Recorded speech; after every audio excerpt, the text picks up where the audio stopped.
Live streaming is on. Hi, good evening, everyone. Welcome to this particular corner, the sandpit area. So, sandpit area is very important for kids because I think this is one place children love to play the most. And as a teacher, early child educator, our role is also to ensure that this space is well organized and well prepared for the children so that they can use this space to express themselves. And children love to build things from the sand. And some teachers, whereby they are more interested into sand therapy, they can also use this session to have sand therapy with the children as one form to regulate their feelings. Okay, so moving on to the next part of the classroom. So what do we have in this early childhood setting here is some nice art area. So this is the one art corner whereby the teachers will store all the art materials and then whatever work done will be displayed here. But because this is at Sagi University, so most of the artwork are done by the diploma and degree students over here. Okay, and I would like to share you one important area here, which is the language corner or storybook area, they call it.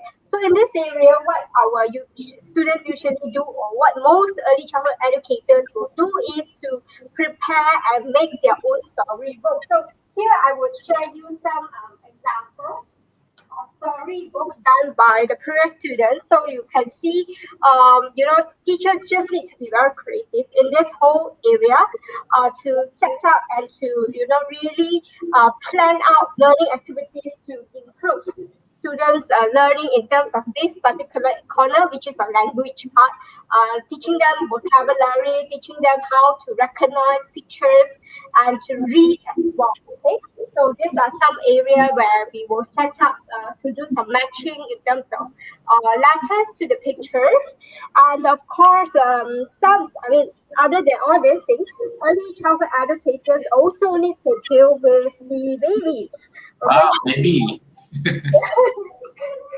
in here we do have some babies over here.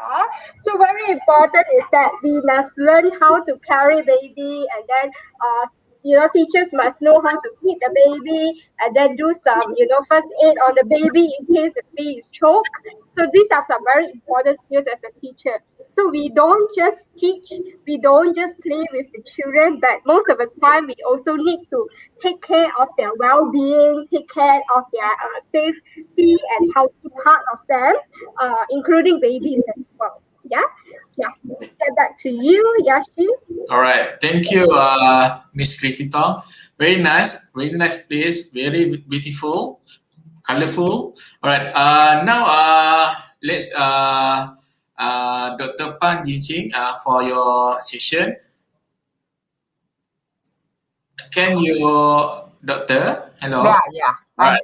Can you? I thought you have the slide, right? Can you share? Yes, I'll share my slide. Just a few slides for us to think what is learning. Just like Christy has shared just now. Yeah. She has shown us the different area of how our student can learn to be a effective educator. So now I would just like to move on to the next session about 3 hours for education, which I think is also time for us to take this time to rethink about what is education. Okay, so if you are with me now, can you just try this menti.com and use this code? Yeah, to just type what have you in mind about 3 words start with R. So if you can do it now, it'll be great. So that I can know what you're thinking of, what you're thinking about 3 words, right, in relation to education. Okay. So I will move on. So while you're doing, I would just like to share a few points. I hope that all of you can take the opportunity right now to think about what is learning, right? So if I reflect about my own life when I was in the school, right? So we have reading, we learn about reading, we learn about writing and arithmetic. This is the 3 R that we commonly use in school setting, right? So, but what is learning actually? how is learning going to be relevant to us, especially right now in this pandemic season, right? So actually, learning is a process, right? It's a process that always prepare us to the unknown. So we need to constantly, there's always changes in our life, if you can agree with me, right? So, like right now in the pandemic season, right, things change. So when things change, we as educator, it's important for us to always upkeep ourselves and to know how to prepare to the unknown, right? So, like for example, in my time when we did our learning in the school, so a lot of reading, a lot of writing, arithmetic. So, is it still relevant at this stage of learning? So, I would like to just uh, take the opportunity to challenge you to rethink about what is education. So the 3 R that I've learned a lot. Yeah, in my just now I introduced myself as I've been in a higher education as a lecturer. So this as a lecturer has given me the platform actually in education line. Yeah. To rethink what is education, and this whole year of pandemic season really have kind of forced me, to reflect about what is education. So the 3 R for me is, relationship, resilience, and reflection. This 3 R is a very important element for us, as we embark to be an effective educator. Yeah, and always there is this process of learning. So for me, learning is ongoing. So how can we, really make the whole process of learning for me as a teacher in the future and for our students that we are working together.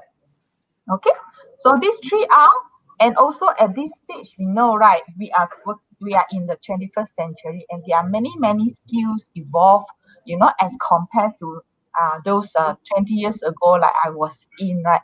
So all this 21st century, in this 21st century, how are we going to upkeep ourselves, right? So this is and also at the same time, using this 3 R approach or principle as in our teaching and learning process. Okay, so yeah, so in our Bachelor of Education program, yeah, we do have this um, um, a different set of learning takes place in our whole program. Okay, so yeah, and at the same time, we try to share our knowledge with you so that we want our student to develop knowledge and skill throughout our whole program. So I'll just go through with you. Yeah, so our bachelor education program, we have 3 year program. So first year mainly we focus on core education course. Here you learn about some theoretical theory about education, and in second year we have major courses. So actually we have 4 major courses. So early childhood education, like what Christy has shared, just the learning space for the early childhood education, and special needs education also applicable. We also have major in TESOL, teaching English as a second language, and major in guidance and counseling. So in year 2, basically our student will learn skills and knowledge about their major courses. And year 3 is our practical and research project. So throughout the whole 3 year, is actually is a very comprehensive program to develop our future educator to enhance their skills, knowledge about education and how we relate. So how in our during our courses, we normally have experiential learning approach, and we also try to expose our students to the field so that they are able to build some relationship. All these things is embedded in the program with different courses. So some courses the lecturer will intentionally prepare bring the student out for exposure and or give the opportunity for our students to learn how to organize event. All these things is in the process of learning. Yeah, and throughout the process of learning, yeah, I believe that we will learn how to relate to each other, and also sometimes in the midst of planning, sometimes we face different challenges. This will help us to learn how to be resilient. And also at the end, sometimes when we write our report, normally in the university, we need to learn to do our assignment. All these things is part and parcel of the process of learning. So through our writing, we learn how to reflect, and of course, all these things with our lecturers' support. Yeah, we are always ready to provide different support to our different learning needs of students, right? So yeah, so this is about our program, and how through our program we can really develop or encourage more learning beyond what is in the classroom. Okay. Okay.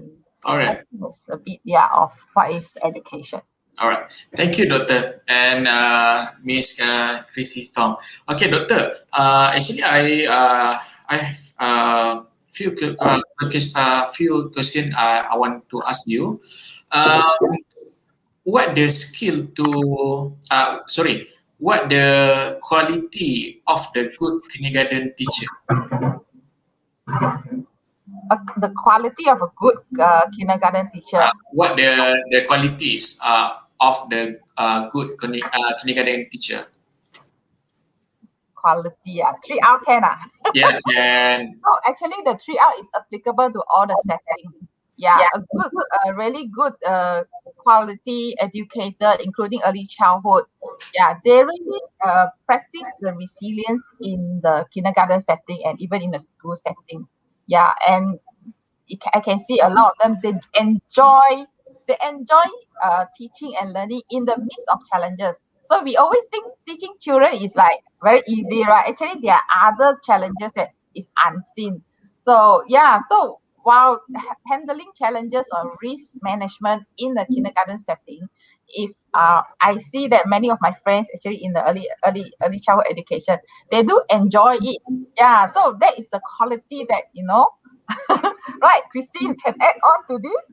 Yeah, correct. All right. Do it, do it as their passion for work. It's just not just a career; it's a passion that they really want to reach out to the younger children and the families. All right, Christy. Then I want ask you. Actually, what the benefit of beginning the kindergarten teacher?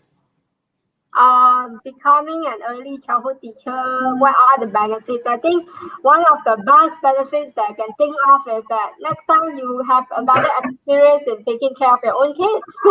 Yeah, because in the program, there are also some mothers who, they are not into teaching field, but they want to take up the course because they want to know how to take care of their own kids, and they want to know the development, the growth, some understanding on that part, which is very helpful when you want to handle their behavior, especially even like your own kids. There are times they might just throw tantrum, cry non-stop. So you need to know how to handle those children as well, not just being in as a teacher who needs to know that. Yeah.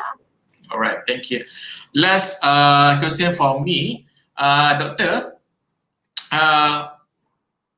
After student finish the study, the early childhood education, what career opportunity the student have? What are the opportunities after they have completed their study? Yes. Yeah. So mostly our program is geared towards developing educators. So I would say majority of them are becoming teachers in the field. So in the school or in early childhood or in any special needs center, yeah, majority of them are become a teacher. Yeah, but there are also some of them become a manager in the center, and